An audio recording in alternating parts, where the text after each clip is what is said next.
I'm the king of the game and I won't be swayed. But there's something I need, something to push me higher. Talk show Chris Collins and HenricK, they're on fire. They're watching all the rage quitters, exposing them with pain. They keep their gaming real, that's why they get all my respect from me. Rage quit, Chris and HenricK, don't you ever stop. You're the voice of the gamers, splintering rage quitters on the spot. With your wit and laughter, you're the champions we need. Rage quit, Chris and HenricK, you're the heroes of the gaming breed.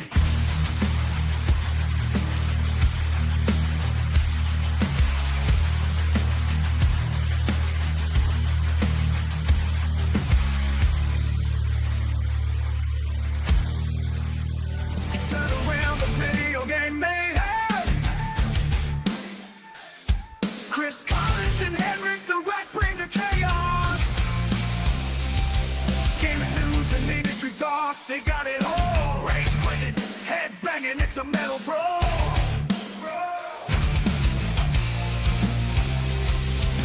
Mental meltdown, gaming in flames. Chris and HenricK bringing the thunderous rage. Video games and viral content, better games, ripping through pixels, the ultimate game to get around.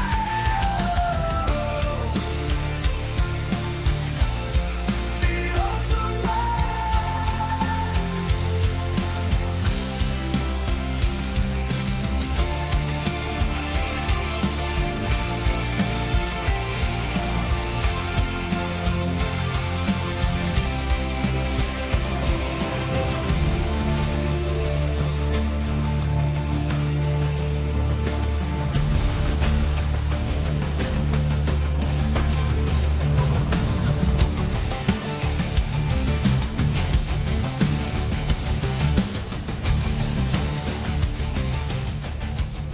Rave over, I'm feeling the rage. Chris Collins and HenricK on the stage, talking gaming news. Industry that can't escape, we're reviewing video games. No need to debate, they bring the heat, spitting truth non-stop with fiery words. They're ready to drop, making waves in the world of video games. Collins and HenricK, they don't play no games. From console wars to DLC scams, they expose it all, making sure no one jams. The audience fired up, ready to explode. When rage quits on, you know it's a code.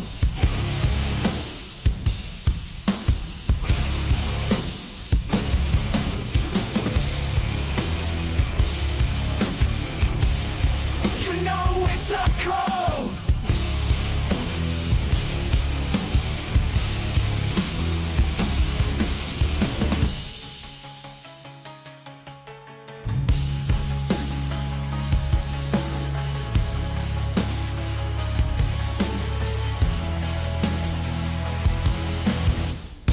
When rage quits on, you know it's a code.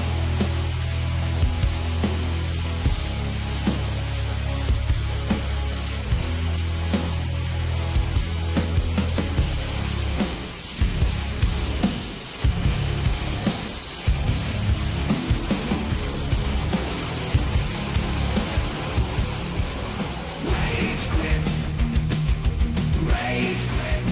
I'm losing my mind. Chris and HenricK, they're fucking gaming all the time. Rage quit, rage quit. It's a love-hate affair, but I keep coming back. Ain't nothing else to compare.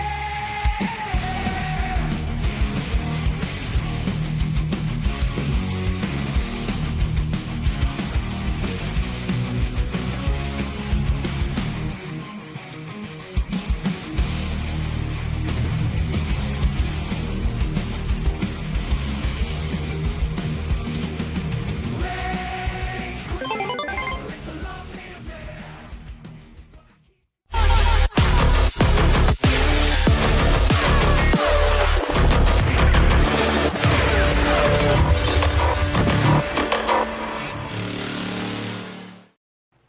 What's raging, gamers? Welcome to Rage Quit Video Game Talk Show. How you doing, HenricK the Wreck? You know me, Chris. As always, I'm here. I'm doing fantastic. Come on, How that's about the yourself? energy I need from you because there is a lot going on in the video game world, and this is why we like doing this weekly, right? Because without your Mm-hmm. support gamers, this show would not be possible. Whether you're streaming us on Meta, whether it's Twitch or YouTube, we can't thank you all for the support. And before we even begin, I think it's really important that we highlight to all the cool cats out there. If you haven't scanned the QR code, this will lead you directly to my YouTube channel. Go ahead and hit the notification bell so you never miss a live show. And you see that QR code right down there? That goes to my YouTube channel. So don't miss out what's there by going there, hitting that bell icon. You know the drill. Come on. Come on now, let's get it. And we always like to start off the show with the bang and show you guys a lot of viral content that is circulating all across the World Wide Web. So let's get it.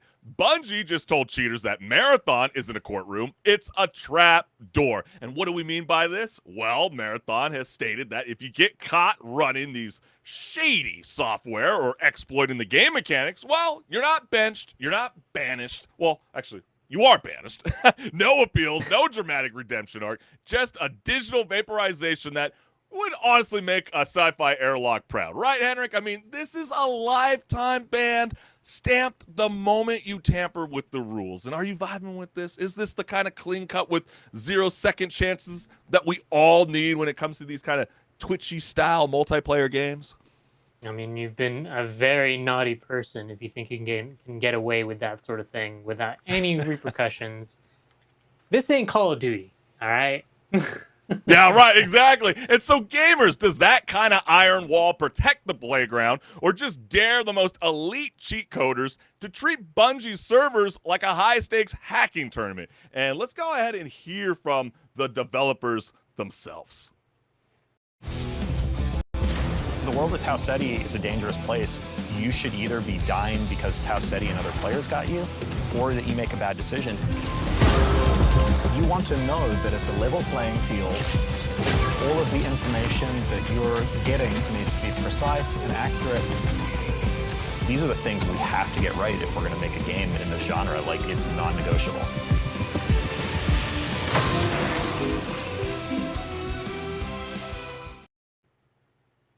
Hey, you know what? They might say this. We'll have to see what it actually looks like when the game comes out, but it is promising that they do want to make sure the game has some integrity in terms of the competitive nature. So I appreciate that. I think they're saying the quiet part out loud, HenricK, when they're saying, hey, you know, we're not going to be able to survive if we don't nail this genre right when it comes to the extraction shooter. What I think they're actually saying is, if we don't get Marathon done on day one in the first month, Bungie's getting closed down. It's not going to last. That's a good point. And so, Yeah. You know, and I think that's what's going to – you can see their faces look kind of scared in that video clip. I'm not going to lie. But that's what didn't stop comments from circulating all across the World Wide Web with the first meme that says, the cheaters after hearing this. And yeah, do you feel like they're going to be scorched from the earth as Marathon developers are claiming they will not hesitate to permagon you? Well, I'm sure that there will be some people that slip past the filters at least for a little while, but depending on how aggressive the development team gets in terms of fighting the cheaters, they might be scorched like that. Yeah, well, what do you think about the comment when they say exploiting game mechanics? Because, like, I know Arc Raiders had certain people doing certain stuff with their snap hooks and making people fly all across the map. Going into rooms that they're not supposed to have unlocked yet. Right, or duplicating material, so then you have, multiple goopy goop, as, the Burnt Peanut would say. And then all of a sudden people got a notice from Embark saying, hey, listen, look, like, we're going to punish you. They didn't get permagon. They had another chance. And so, is it a bit too aggressive, gamers? Think about it. But we'll keep these comments rolling because the next one reads, does no second chances mean a full hardware or IP ban? Something that absolutely plagues Destiny is how many cheaters just instantly hop into the new accounts after a ban. And how would you fix this, HenricK? I feel like this is a great question for you. Well, actually, the benefit that Marathon is going to have over Destiny 2 is that in Destiny 2, it's a free-to-play game. Or at least free to try more so because, a lot of content is locked behind paid walls. But Marathon is not a free-to-play game. It's going to be I believe $40 at launch. $40. Yep. So, yeah, at that point, if you're gonna cheat and you get banned, if it's not an IP ban, it's just hardware bans. You could technically spoof that. Technically, you'd spoof your IP even, but Right. yeah, it's gonna be $40 out of your pocket that you're gonna be. Well, even like giving we to the discussed last week developers. with all the praise bombing that was happening. All of a sudden, people would buy a game, they would write an artificial comment, and then they would get a refund back, and they're like, "Wait, what the hell are we doing at Sea Sparkle Lab? Like, why are you guys praising us? We need to make a good game. We need some awesome feedback, not this kind of praising going on." But then you get this last comment that reads, "They should have them do the Fortnite treatment and publicly humiliate them too." Honestly, I think that's great, but the only difference between the Fortnite compared to someone that's just having fun and trying to, hack into just non-ranked games, for example, those were people being punished for going into tournaments with money on the line, right, Henry? That's true. Yeah. So that's why, Epic Games really needs to keep the integrity of the esports world within, Fortnite universe. But, then again, you guys, what is it going to take? Do we need something more? Maybe there's an answer. We'll discuss more later in the show, right, Henrik? I know, right? Yeah. Shame. Hey, but let's keep things rolling because HenricK is trending because he just spun the clock back and dropped a fresh trick shot montage in Call of Duty Modern Warfare 2. And Henrik, when's the last time you even popped in that disc or even played it on your PC? Actually, a couple years ago, I did play through the campaign because I was like, I want to see what it's all about again. Yeah. And actually, that story does hold up pretty well, I will say. I was so disappointed at the time when. No, I didn't touch that. Well, remember when they re-brought it back and then they only had campaign mode and no multiplayer? Like, what were they thinking? But basically, HenricK is teleporting back to the golden era like it's still 2009 and lobbies are pure chaos. And so, you're going to do whatever it takes for the average gamer. Usually it would take us like 3 years to do what he's about to do, or maybe even a broken controller and just a motivational speech. Only, Rug can do it in about a month. But, he's got the subscription to the highlight reel factory. I don't know how he does it, but it always seems like he's producing on the daily. So, gamers, before I roll this clip and just show one of these absurd shots, because he's got a 3-minute montage. We don't got time to show them all, but this one's really, really stellar. Is this the raw skill aging like fine wine, or are we witnessing nostalgia with the perfect timing and a sniper scope? So let's go ahead and take a look.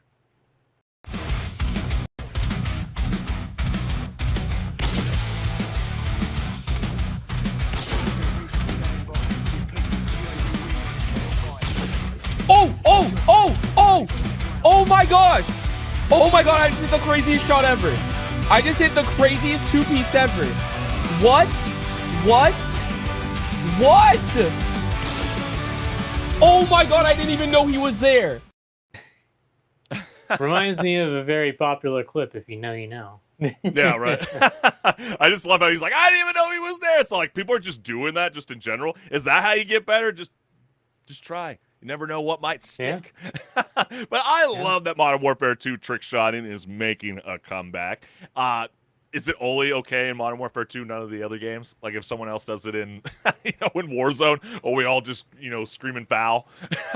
We need to have this guy exiled. I guess it is a bit ban. of the rose-tinted glasses when you look back at a game like Modern Warfare 2, because people do want to relive the glory days of playing that game online, Yeah, right. That's when things got really respected for those kind of trick shots. And then you get a meme like this, right? Oh my God, Mom, get the camera! So yeah, that's the clip. There you go. It's always funny because I wish I could do stuff like this. Instead, I always get gems every single time I hit my share button on my PS5, and it's always like maybe a trigger nade that sticks on my head when I'm playing Arc Raiders. It's never something when I'm doing something cool to them. It's always when they're doing something to me. I clearly have a skill issue, HenricK.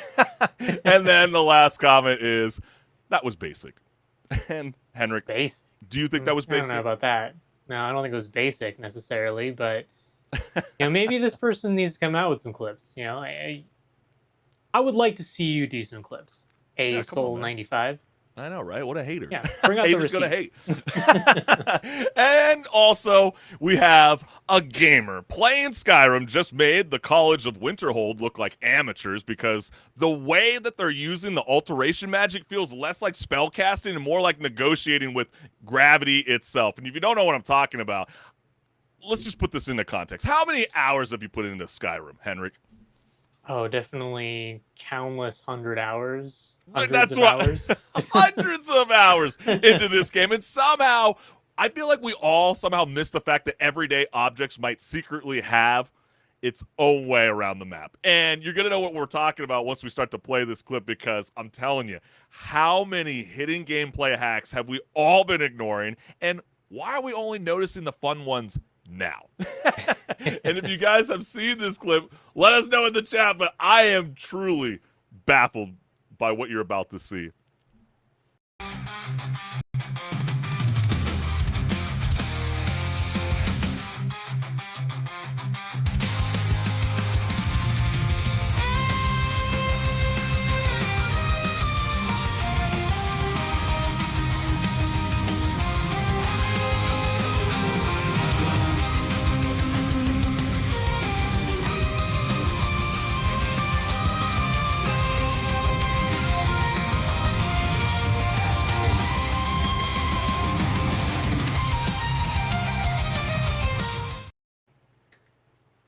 Well, this is just the Bethesda classic, honestly. Just the game is so broken that you can just do things like this. If you actually want to see how broken Skyrim is, go look up some Skyrim speedruns, and you'll see some crazy stuff.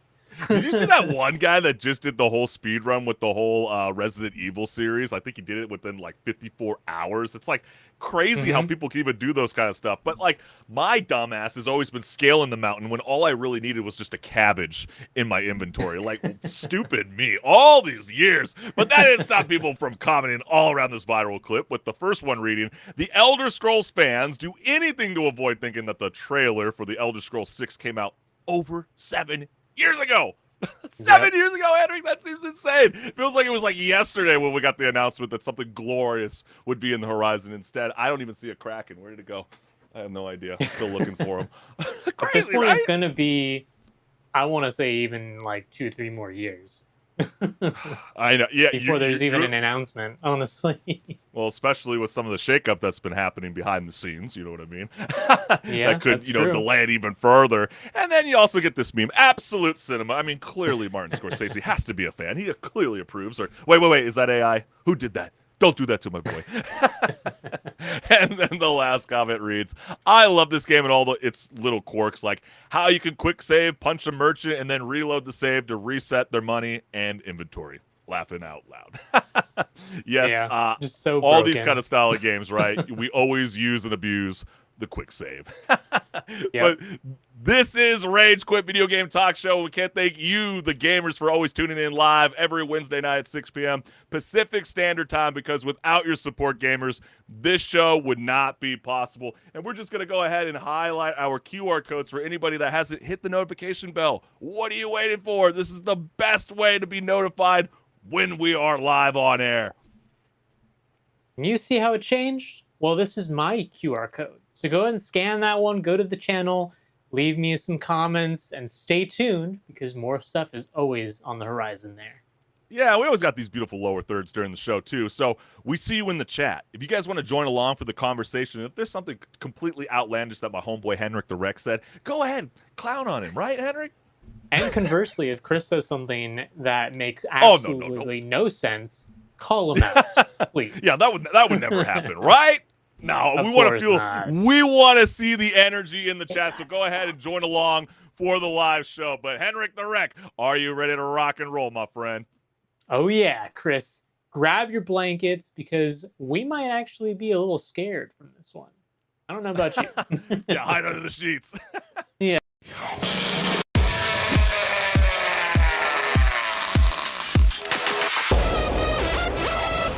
Hey everyone, this is Pause or Repeat. Here we figure out whether a game is really worth your time and money. Today's game is Reanimal. In Reanimal, you play as a brother and sister as they navigate a nightmare come to life. Whether you're playing solo or co-op, you'll be going against tons of different monstrosities in this seemingly otherwise abandoned location. What are you doing there? Trying to find your missing friends, of course. All the while, you'll be running from a tall, inhuman yet human-looking man, slithering human skins, and much, much more. But now the question still stands. Pause or repeat?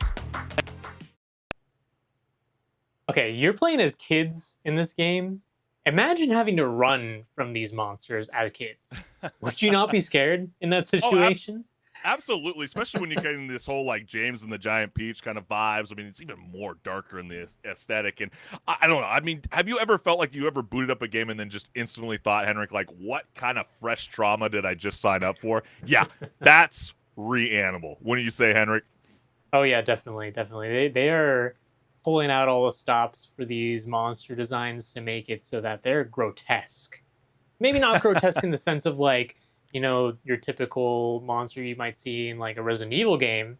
Right, like no jump scare in a sense. Of like, yeah, but they are grotesque in the sense of like, you might have seen in the clips, these slithering human skins. Oh my Who gosh, came up dude. with that? Oh my gosh. Yeah, for real, right? I mean, from the disturbed minds behind Little Nightmares 1 and 2, Reanimal opens you with this like steering of a sputtering motorboat through this like suffocating fog and those red buoys blinking like they're guiding you straight into regret. And I just love how they use the camera angle in this game to like make it feel so tight, like the ocean itself is like judging your life choices in this game. And so, HenricK, like, are you the type of gamer who turns the lights off and puts the headset on full bass, or do you kind of like to keep the hallway lamp on, just like a responsible adult would?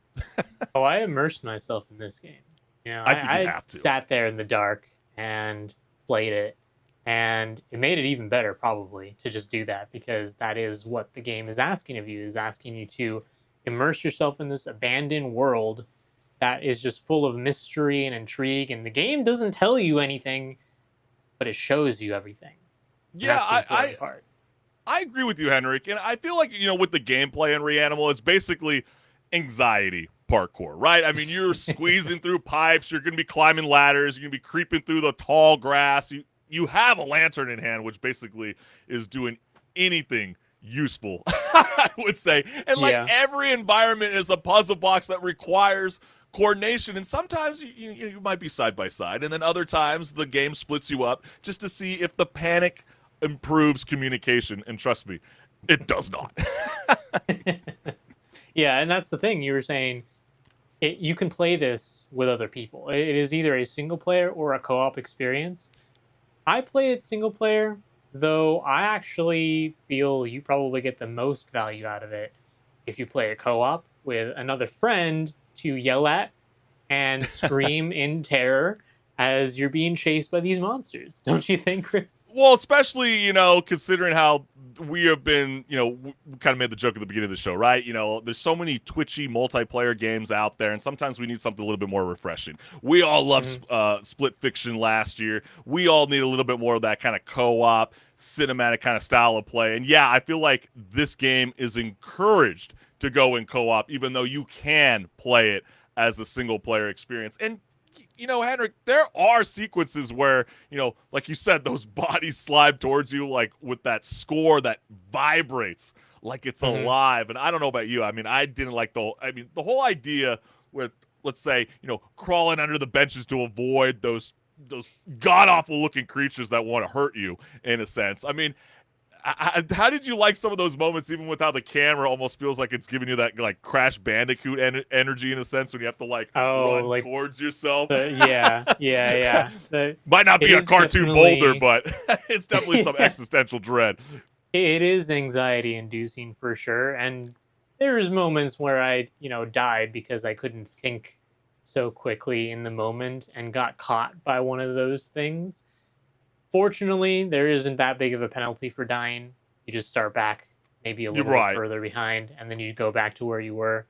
But that's the beauty of it. You know, you get to go back into those moments and feel that anxiety of being chased all over again. Yeah, and you also even kind of touched on this already, but, you know, Reanimal tells its story the way your nightmares do, in a sense, right? They're out of order and aggressively vague. I mean, you won't get a clean exposition in this game. You'll get symbolism. Yeah, you're going to get those twisted child figures, monstrosities that feel like someone weaponized bioterrorism. But the developers, I truly believe, clearly wanted you to soak in the dread before understanding anything. And did that work for you, HenricK?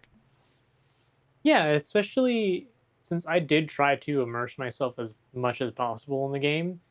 The atmosphere, they did a fantastic job of building. And that is a very important part to any horror media, whether it be video games, movies, whatever, is building the atmosphere in the proper way to deliver the scares properly as a result.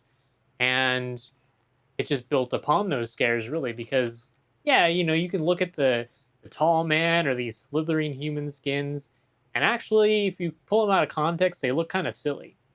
But in the context, yeah, it actually ends up being kind of scary. But the atmospheres is what really like draws you in. Yeah, you're going to be walking through the wilderness. Yeah, you're going to be on open water. There are even underwater sequences. There's war bunkers. You're going to be going into a laundry room. I mean, you're just like going, where is this taking me? I'm not quite sure where this is all going. But then adding in that like shared directed camera, I feel like is genius for this kind of style of game because it's maximizing on that claustrophobia, right? I mean, it's even got those open spaces that still feel tight because you're not fully in control of what you see. And the world, I would say, also feels massive in a sense. But, you know, the framing keeps you boxed in. And I find that helps with these kind of style of horror games when, you know, you limit the perspective. Wouldn't you say, HenricK?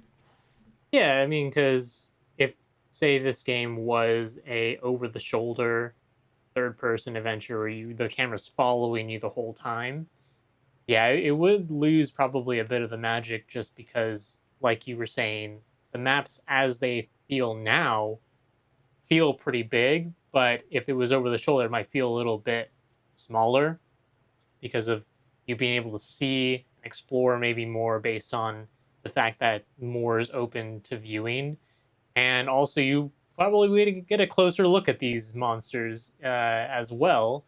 Whereas with the way it's set up now, the camera's pretty far away.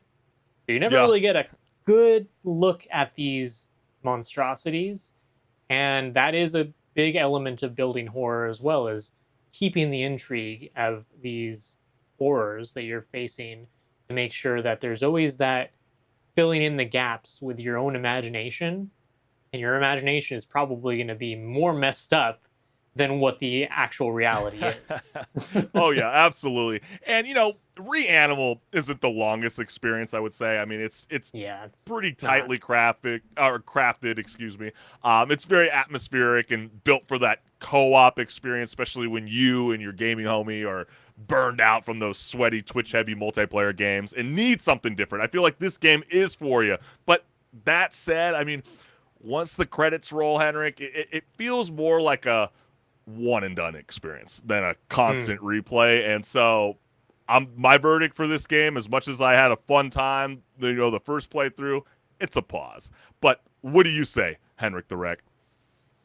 Maybe because I played it single player, I actually feel this is going to be a repeat for me because I'll probably want to play it again with maybe one or two other people, separate times, to that could have be the them draw. experience it. Yeah, and see like, hey, I know what's happening, but then you get to see their reaction, be like, oh, whoa, this is happening. We're getting chased right now. Right, you can slowly guide them through, the different sequences throughout the game. You kind of know what's coming.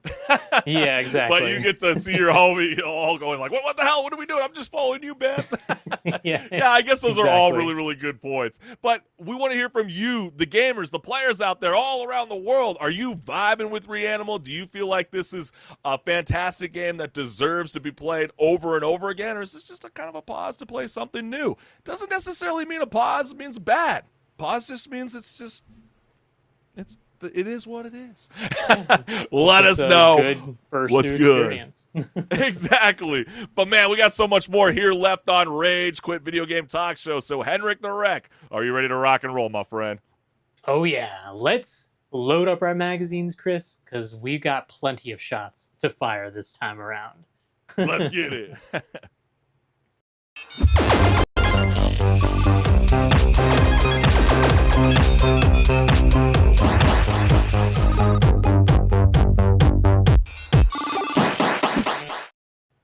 What's good, listeners? Welcome to Patch Notes, where my co-host HenricK and I discuss gaming news, industry talk, and so much more. Let's get it.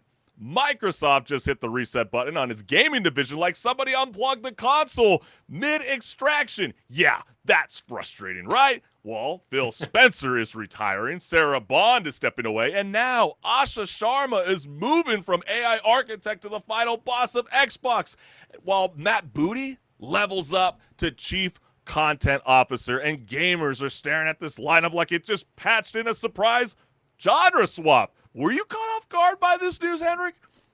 Yeah, it did come out of nowhere, it felt like. I mean, yeah, Absolutely. there's been that whole boom in the AI industry at this point, but I don't think people expected all of a sudden for them to change the leadership at Xbox. Well, you know, being there for over 30 plus years working for Microsoft, taking on the head of Xbox back in 2014, it was quite the incredible ride. I mean, obviously he brought in more acquisitions, for Microsoft with, the Activision Blizzard move, but clearly something isn't quite adding up. And so the real question before we dive into the comment section is, are we watching the birth of a bold new era, or did the AI algorithm just grab the controller from all of us gamers? Is this the future that we are about to see? Let's go ahead and dive on in. Asha Sharma, the new head of Xbox, is an AI executive with no background in gaming. And so when you hear this, does that startle you in a sense, HenricK? It doesn't inspire confidence, I will say. Yeah, I think that's fair enough. But do you also feel like with Microsoft's leadership that they felt like they needed to distance themselves away from other industry gaming leaders and feel like a fresh new blood who doesn't have to necessarily have that all get convoluted in her head? She could just basically kind of give it to you straight because it's fresh blood. I mean, I've always viewed leadership roles in any industry, not just gaming, where if you are a leader, you have to understand what you're leading for. And that means you have to, in this case, actually understand the gaming industry. She might understand the business side, which probably these executives value more than anything. But I would actually want the leader of Xbox to understand gaming and why people game and feel for the gamers in some respect and relate to them. And at least from a first glance, all that we've heard of her feels like she doesn't know the gamers, and that is concerning. Yeah, that's what brought in more comments around new reporting on Xbox leadership changes. Xbox Anywhere was Sarah Bond's plan. This is an Xbox ad was her idea and offended many internally, writing on the wall for Sarah and Phil to leave. People internally relieved that Sarah Bond is gone. So yeah, like supposedly people didn't like the idea that they were trying to ditch the hardware in a sense, right? I mean, they did have to go through a bit of a hiccup trying to promote a 5-year-old console and then be like, hey, $100 price increase. And you're like, wait, what are we doing? And then you hear rumors that Phil Spencer wanted to create his own handheld Xbox, which they shut that down. And then that's why we got the Rogue Ally, to be that crossover in a sense. And so when you start to hear all that kind of stuff, and then this is an Xbox, and then ditching that, it almost kind of feels like Microsoft is moving away from hardware. Do you get that same kind of vibe? No, 100% I do get that feeling. I mean, I'm pretty sure if anyone has been following Xbox's whole thing for this last generation, it really does feel like the hardware side of Xbox is dying out, and it might not even last a generation anymore. Might not even have another Xbox come out, because now not only do we have shakeup in leadership, but we also have the current hardware shortage, which is going to make it even harder of a sell. Right. And doesn't it also feel like the console war thing is over in a sense, and we're now entering a new era where it's the IP war? And what I mean is, it's like everybody's trying to buy out every studio so then they can build up their catalog. get rid of the hardware and just start pushing studios to start making games so they could acquire that. It almost feels that way. But let's keep it rolling because but yeah, go ahead, Henrik. Counterpoint with that, I don't think that the wars will be ever over until there's a lack of exclusivity across all platforms, and that's meaning that every game is available on every platform. As long as there's exclusives, people will always prefer one platform over the other. That is so interesting that you're saying that, because look at this comment that was directed at the new head of Xbox, and that is, "Hi, Asha. As the new Xbox CEO, I hope that you understand how important exclusive games are and how games like Halo, Forza, Gears, Fable created an identity for Xbox and its players, becoming a key point for Xbox's success. Xbox games must be only on Xbox," with the follow-up comment from the new CEO herself tweeting, "Hear you." But do we really want to go back to all this kind of exclusive thing? I mean, yeah, they got Marvel's Wolverine. People are excited. September's coming around, only on PS5. But I guess, is it only okay to have this kind of exclusive route if it's, I guess, on their console for 2 years and then finally comes to the PC? Do gamers really want that? I would love a world where there's no exclusive games on hardware and anyone can just choose whatever they want. But at the same time, I understand that that is a big reason why a lot of these consoles still get sales, is because, you know, if you're looking to play Nintendo games, you're going to obviously go play that on a Switch, you know? Yeah. And to do that, you got to go buy one. They have no other way of delivering that content to you. Whereas then same thing with some of the PlayStation games, people give them shit for not having exclusives, but the exclusives they have are very coveted by them. And as a result of that, some people do go out and buy PS5s specifically to play those exclusives. Absolutely. And that's what I'm saying. It's like if they do go into, you know, the exclusive route all over again, and then they start to limit down potentially on hardware and producing consoles, they're basically going to try to bank on everybody to have their smart TVs ready.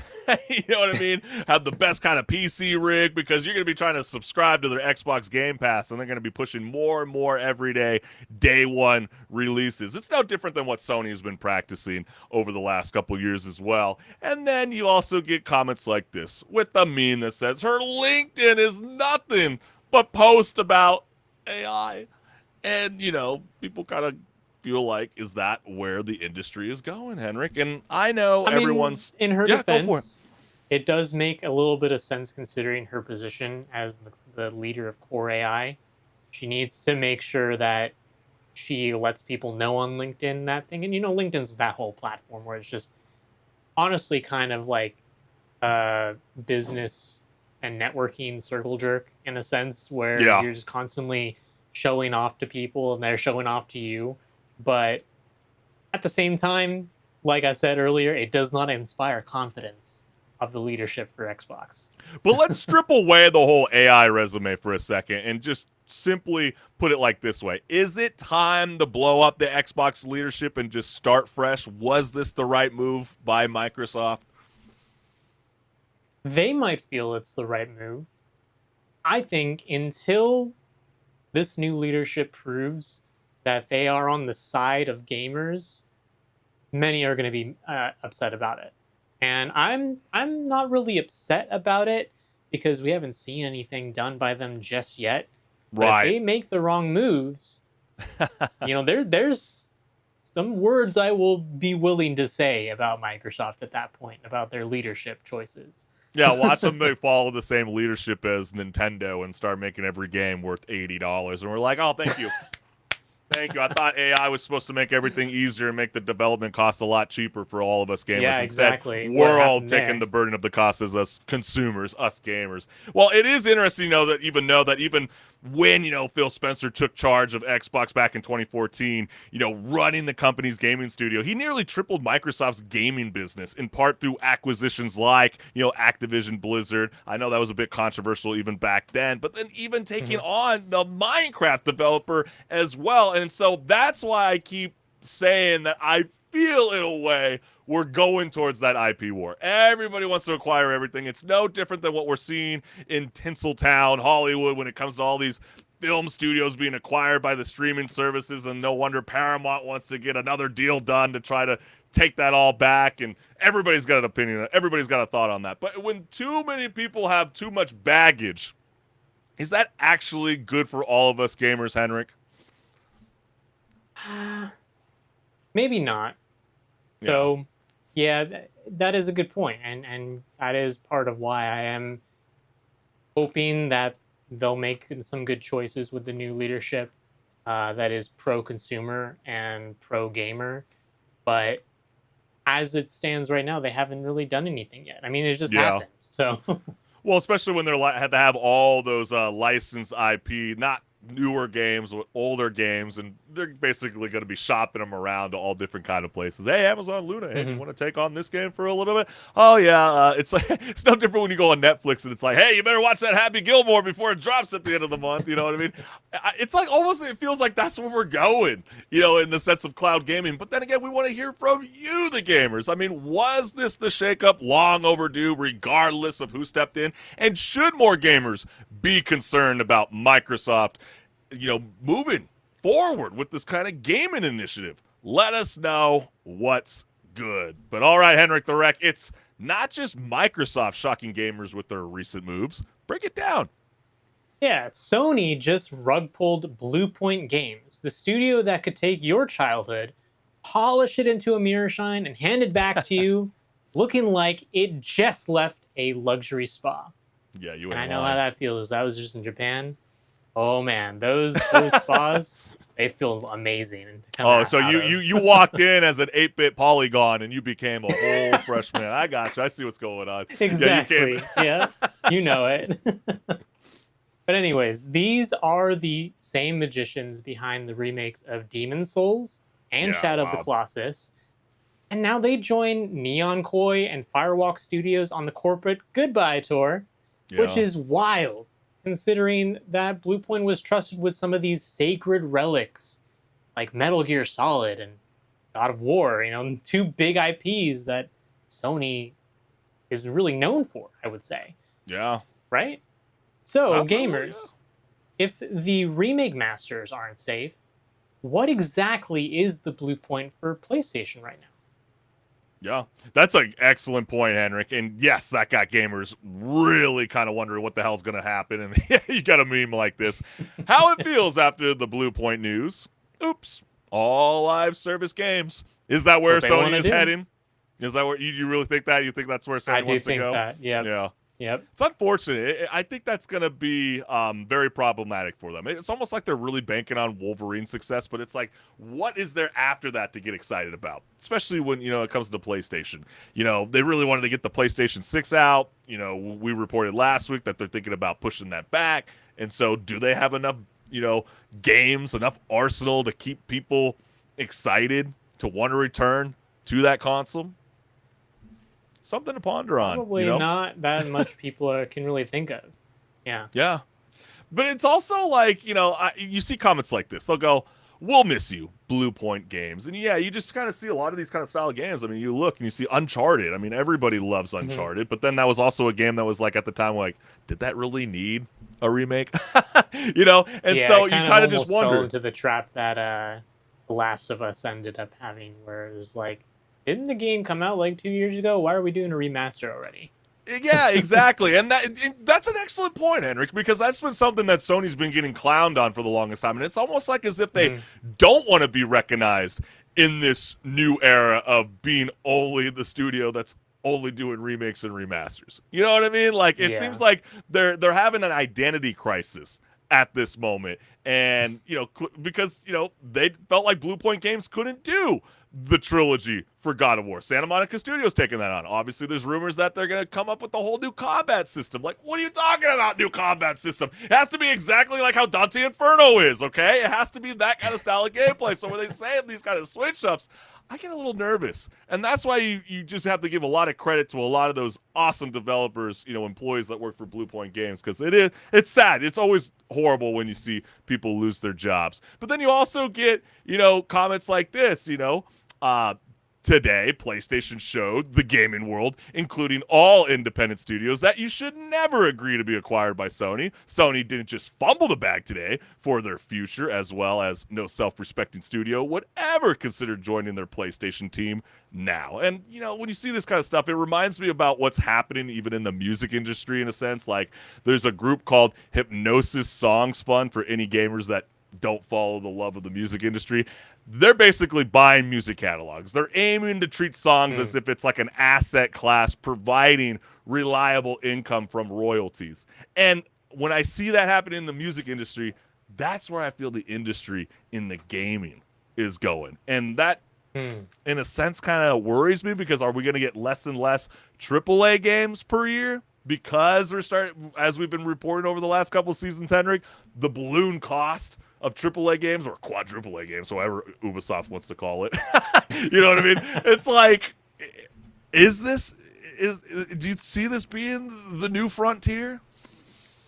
Yeah, it isn't sustainable for most studios to spend so much money at the point where they're spending like 200 million or above even on just the marketing, even sometimes for a game.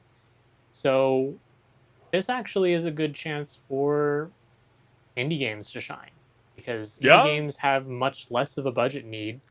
Sometimes because, you know, the game itself is not as polished, but that's the charm of it. That they're. I think that's a good point. You know? There's more room for smaller studios to outclass some of these AAA studios, and yeah, we saw that with Clair Obscur Expedition 33, for example. Yeah, and I would say Clair Obscur, yeah, they had a lot of funding.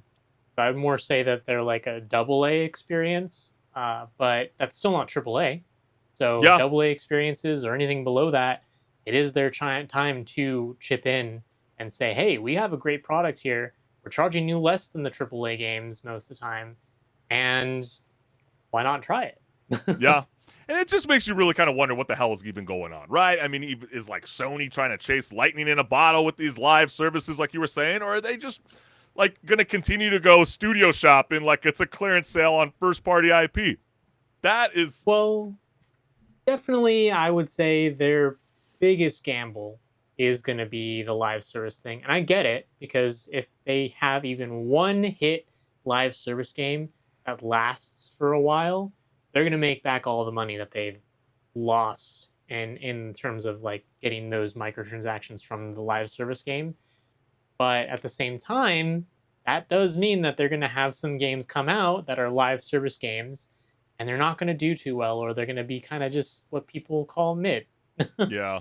You know, you have experiences like what happened with Concord, where the game comes out, everyone just does not like it, and they shut down so quickly because of that.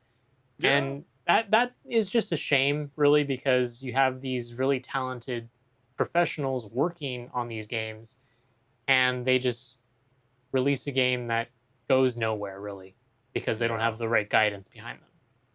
And that's where we want to leave it to you, the gamers. I mean, is this PlayStation tightening its creative focus in a sense, or are we just like watching them trade prestige single player legacy for a roulette wheel of live services and studio shopping sprees? Like, let us know what's good. But let's shift some gears here, because turns out rank mode now comes with a wanted poster, because a site called INT List, I don't know what the hell that even means. It was co-founded by Int List. Yeah, like what the hell is even going on? I mean, as you can clearly see here, it is co-founded by former pro Echo Rivals. He lets you slap cash bounties on griefers and throwers like it's the Wild West with Wi-Fi. And is it supposed to be called Int List or INT List? Like, I don't even understand what that even means, HenricK. It's supposed to be Int List, as in almost a play on the word enlist, or also a play on the word int or inting, which is slang in gaming terms, as you are intentionally feeding. He's inting. He's intentionally feeding. Okay, I was starting to think this is like one of the dumbest like non-profit charitable kind of website name. In a sense, I was like, what the hell is even going on? But as you can clearly see with the image on screen, you get paid to throw, okay? And the founders point the finger at NetEase for creating the chaos, and the system is simple. Accept the bounty, capture the clip, submit the evidence, collect the payout, which means your bad teammate might literally have a prize tag floating over their gamer tag. And so, gamers, before we dive into the comments, have ranked matches really become so lawless that we need digital freebooters? Or did we just monetize being too salty? And so that's where we're going to dive right on into the comments. And the first one reads, worst part of hero shooters is always the players. There's just something about those games that bring out the worst in people in a way not even Call of Duty does. With the follow-up comment that reads, you can get carried pretty easily when it's a deathmatch because they only feed so much, but one person griefing a team objective game means at least 4 on 5 the entire time. Pretty much instant game over, and they can spend the whole matchmaking the experience worse as well. And I know you were ready to just jump on in. Well, I just had an experience over the weekend with one of my buddies where we were trying to play ranked Marvel Rivals. We spent, I want to say, 4 hours playing, and we ended up right back where we started in terms of the rankings, simply because, you know, I'll be the first to admit, we are not carrying people, because we're not that good at the game, okay? But at the same time, it doesn't help when you have people in your match that are going 0 and 10 on some characters. And it's like, dude, what are you even doing? But there's so Like, many characters switch in off that the game. Maybe they're character, just man. trying to do something new. Maybe they're not totally trying to tank the whole game. They're just...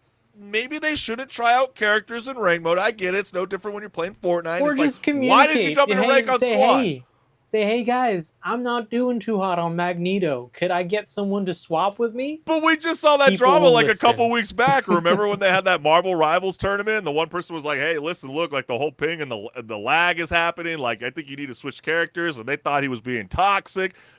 If they heard about this website 3 weeks ago, they probably would have put a bounty on him. I mean, it's Probably, crazy. yeah. But Yeah. then again, you know, you get League of Legends players don't need a website. They just do this on their own. This is their hobby. And they have So- voice chat coming to that. Somehow that's going to go... I'm not sure even how that's going to go. It's going to go so poorly because Yeah. people are just going to be yelling slurs at each other. You know. Oh, that no, you game think is it's going to be the next Call of Duty epitome of 2009 toxicity. lobbies? Call of Duty 2009 lobbies all over again? Yeah, that's Hero just shooters do- what League is known for. Yeah, I feel you on that one. And then, you know, the INT list tweeted, Marvel Rivals won't fix engagement-oriented matchmaking. They won't punish griefers. They won't protect your rank game. So we did. INT list exists because the developers left the gap and the community filled it. Remove EOMM and actually ban throwers will gladly shut down. Until then, we're not going anywhere. And so it's like, what do? Do they take the route that like Marathon is pushing, where there's like, you're not going to ruin our extraction shooter. You're not going to threaten this Bungie studio from being shut down forever. We will permagon you from existence. Is that the right way to handle this instead of paying random guys in this like weird like dark web kind of you know, Yeah, like, it is a little shady, as this whole website, I will admit. yeah, I mean it's only going to expand to like streamers and be like, hey, can you go ahead and troll the chat? I will pay you this amount of money if you can bring enough force with you. I don't know, it's crazy. But then you get comments like this. It's because it's a team-based game. In Call of Duty, you don't care for anyone but for yourself. You just shut your brain off and run and gun. At least that's how I and everyone I knew played it back in the days when it was still good. That's kind of a fair point, right? I mean, when you get kind of stuck in these games, you know, it's like I was, you know, saying with like Fortnite, you know, you jump into like a squad and it's like in ranked, for example, not just casual play, ranked, and then they drop like 3 locations south where everybody else is dropping with your crew. You're like, why? Why? Get this guy out of here. Like, he's completely screwing my whole skill-based matchmaking. And so, HenricK, is competitive play truly that cursed right now, or do we just, like, turn our frustrations into a side hustle? Yeah, competitive play, especially right now, I guess you have to go into it with the expectation that you're going to come across some toxic players. You know, I think the only game that I play even remotely competitively right now is, ironically enough, Deadlock, which is not even Mm. out yet. It's Yeah, I still an know. That's been like alpha. the longest delay. Yeah, So, and even, but even in that game, you come across people that are just like, dude, why didn't you go do that? Dude, you're trash. And it's like, dude, yeah. we're all just trying to play the game, man. Just chill out. Yeah, and I think that's like kind of the problem with these kind of like bounty hunter websites, because it's like, what is it actually going to be used for? Are these people like, is it really going to target like the less than 3% of Twitch streamers or something like that? Or Yeah, I don't probably. I mean, necessarily know how that works. I mean, think about it. When you look at the list of who's on the bounty, you got to compare that to what games you get into and the character, or sorry, player lists on there. So you probably are going to be seeing a lot of people trying to stream snipe and fulfill their that's true. bounties on this, But I mean, if I was a young adolescent, I feel like I would want to try this, though. I'm not going to lie. I mean, come on, 20, 25, 40 bucks to be a bounty hunter. I mean, this sounds pretty freaking dope. I mean, what do I have to lose? It has nothing to do with me unless they start to catch on to this. A little bit of your time, play some games. Unless, like, we use Bungie as an example. What if Bungie, like, follows this website and they go, we know every gamer tag that submitted a bounty, and if you submit a bounty, you're already gone before you even get to load up the game. And thank you for your $40. No refund. Is that where we're going? I don't know. But tell us, gamers, is ranked really such a circus that we need to hire these digital bounty hunters, or do we just like turn Tilt into a side hustle? Let us know what's good. But all right, HenricK the Wreck, what's got gamers stuck in the past? Break it down.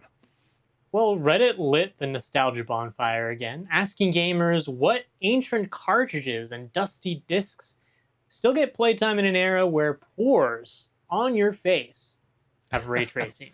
Yeah, I know, right? No golden eye. Yeah, exactly. And, we've got AAA characters flexing photorealism, yet somehow these pixelated fossils refuse to retire like they've got a lifetime contract with our thumbs. You ain't lying.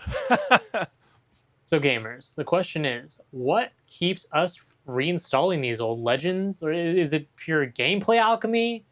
Or are we just chasing the feeling we had before patch notes became required reading? Because there are some games I could think of. Right? And so let's dive right on in. First game that led the charge was chess. Like, really, I guess that is an appropriate. I guess that's an appropriate answer, but like, yeah. Is this what we're talking about by video games? Come on, guys. Like, really, you could say checkers. You know what I mean? Like, that's dumb. That's dumb. I would say, no, we're not doing that. I think there's better options out here. Let's see what the next one is. Age of Empires 2. It still feels great, and it never gets old. I haven't jumped onto this in the longest time, but now that I'm looking at this image on screen, I miss the glory days. Wow. Wasn't that fantastic? And then you start seeing stuff like this, HenricK, and then you're hearing about all these rumors circulating that they want to re-gear StarCraft, for example. And I used to love these kind of style of games like StarCraft, and now they want to change it to be a first-person shooter. Is that a mistake? Because clearly people like this nostalgia bonfire that you referenced. Does this game still hold up? Especially with Age of Empires 2, they actually just came out with a DLC. So, game that old somehow got a DLC. Oh, crap. I did not even know that. I just remember back in the day when it was like, you used to have those like massive discs or cassettes or, you know what I mean, or disc holder, whatever. Someone's going to be judging me in the chat. They're like, what the hell did he just say? What is he talking about? But yeah, they were massive. They were thick. They had multiple layers to those games. But then, yes, I mean, clearly Super Mario World sometimes. I think a lot of people always revisit Super Mario all the time. That's never going to go away anytime soon. Yeah. That's just, people are always going to be speedrunning that at the very least, if not going back to just play it for the nostalgia of it.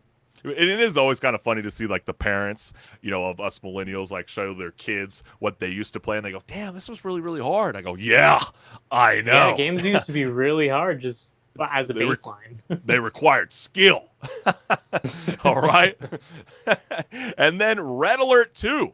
I actually never played this game, but this looks pretty badass. I mean, if we're talking like Age of the Empire, I'm assuming it's that kind of let's see, it's that kind of style of, I'm gonna get your ass in the game. And then Zelda: A Link to the Past, just played last week. yeah, this is a good game. I haven't played that one in forever, but it is a great choice.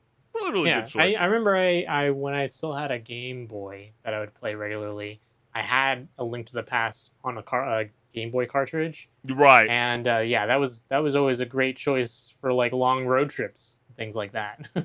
I know it's like Nintendo has explored, certain mobile games on the phones over the years, but it's like if they really wanted to, they should bring Zelda to the mobile phones. I mean, that would get people really excited, especially if they're gonna have promoting this movie, which I'm like, I won't judge until it drops, but I'm kind of am side-eyeing it in a sense. I'm a little nervous, and so maybe this might kind of create that hype that they might want with their studio and etc. And then, last, I still pop in good old Chrono Trigger in my trusted Super Nintendo Entertainment System. That is also a great choice, because that is just like the perfect RPG. Yeah, absolutely. And HenricK, is this proof that gameplay is eternal, or are we just like romantically clinging to the muscle memory of our childhoods? You know what? There are just some games out there that have been around for the longest time that hit differently compared to some of the newer games that are coming out. And some of it is nostalgia, I will admit, but some of it also is that just games haven't replicated the same kind of gameplay experience. And that's why my choice for this actually is going to be Diablo 2.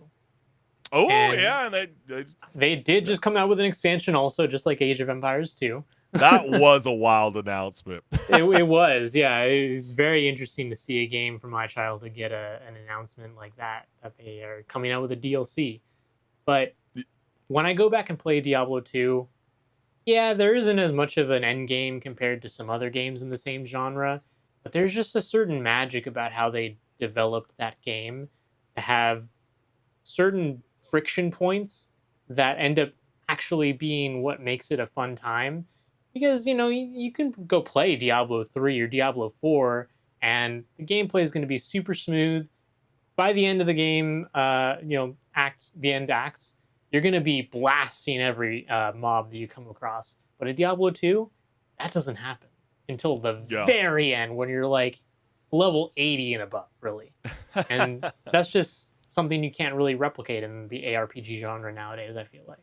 No, absolutely. Yeah, it's like, it gets me thinking as you're even talking right now about this whole, like, what's the game that we keep playing that's, like, so freaking old, and, like, why? Like, why do we keep doing it? One that I can think of right on the top of my cranium is we're always skipping over Fallout 76 and we're jumping straight into New Vegas or, Fallout 3. Yeah, people like Fallout 4. Some people, I guess, apparently, I mean, there were reports that Todd Howard, and including myself, I'm with Todd. I'm like, people hated that game? I wasn't aware of all that. That was a little bit shocking. But then there's another game that I could think of that always feels fun every once in a while that you just go, oh, yeah, you know what? I might kind of jump on for an hour. That's Roller Coaster Tycoon. I mean, Roller Coaster Tycoon really brings me back to my young adolescent days. I used to always love, picking up those unruly customers or attendees at my park and, just kind of throw them in the lake. Were you the person who would make death trap roller coasters? Always, all the time.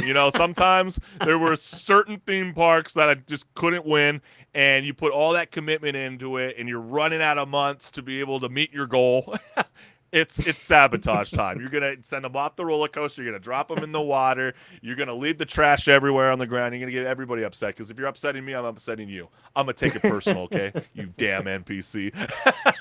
But then again, tell us, gamers, if graphics keep evolving but you're still booting up decades-old classics, what are modern games missing that those blocky legends nailed? Let us know what's good. But man, this has been such a fantastic show, and we can't thank you, the gamers, for always tuning in live every Wednesday night at 6 p.m. Pacific Standard Time, because without your support, gamers, this show would not be possible. And we just want to make sure that everybody that's tuning in, go ahead, scan the QR code, hit the notification bell so you never miss a live show. We're on YouTube, we're on Twitch, we're on Meta. Come on now, let's get it. Yeah, you see this glorious QR code right here? Don't just stare at it. Scan it. Come on. Go to my YouTube channel, where there's so many videos and so many more coming, so you won't want to miss out. Yeah, we know how many selfies you got on your phone. Come on, man. You could take the time to turn that camera around and scan that QR code. What you doing? But, man, this has been such a great time, and we hope that you, the gamers, have a great rest of the week, and we will see you soon, fam. Peace. See ya.